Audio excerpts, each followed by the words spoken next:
Halo teman-teman semuanya, perkenalkan nama saya Angel Keisha. Saya merupakan siswi kelas 11 di jurusan akuntansi SMK Negeri 1 Bandung. Sebagai siswi akuntansi, tentu saja saya belajar bagaimana komputerisasi akuntansi.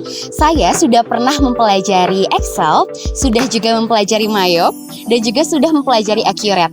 Saat ini, saya ingin mempelajari yang namanya Odoo, dan saya ingin mengajak kalian semua untuk belajar bersama-sama dengan saya mengenai apa itu Odoo.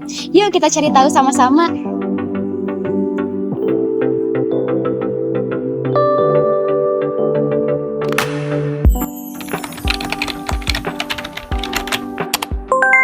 Odoo adalah software ERP, Enterprise Resource Planning, yaitu perencanaan sumber daya perusahaan yang menggunakan konsep open source.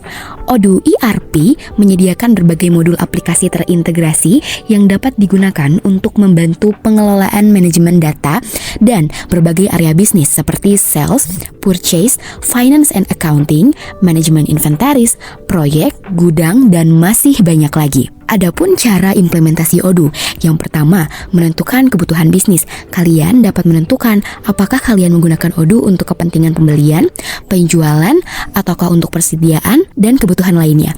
Yang kedua, instalasi Odoo. Biasanya, server perusahaan atau pihak IT perusahaan kalian akan menyediakan server yang bisa kalian gunakan untuk pengaplikasian Odoo ini. Yang ketiga, konfigurasi modul.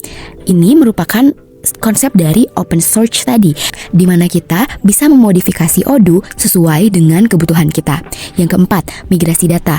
Bila mana kalian sudah memiliki data sebelumnya mengenai pemasok ataukah mengenai pelanggan, kalian bisa memigrasikan data tersebut terhadap Odoo. Nah, itu dia merupakan penjelasan singkat mengenai Odoo. Nah, tapi sebenarnya apa sih kelebihan dari Odoo itu? Yang pertama, Odoo itu mudah digunakan dan dapat sesuai dengan kebutuhan kita. Nah, kenapa? Karena yang tadi disebutkan bahwa Odoo menggunakan konsep open source, di mana konsep open source merupakan model pengembangan perangkat lunak yang mendorong kolaborasi terbuka. Singkatnya, lisensi open source ini membuat kita bisa bebas memodifikasi, memperbaiki, dan mengembangkan sesuai dengan kebutuhan kita sebagai pengguna dari Odoo itu sendiri ataupun sesuai dengan kebutuhan perusahaan. Nah, yang kedua, Odoo itu memiliki komunitas pengguna dan pengembang yang besar. Jadi, Odoo ini memberikan dukungan yang penuh, modul tambahan, dan juga berbagai pengetahuan.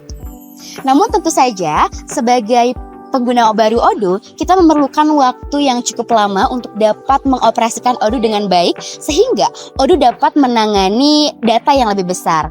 Nah, teman-teman, segitu saja penjelasan mengenai pengenalan Odoo. Selanjutnya, kita akan bahas mengenai fitur-fitur Odoo, tapi itu akan ada di video selanjutnya. Terima kasih.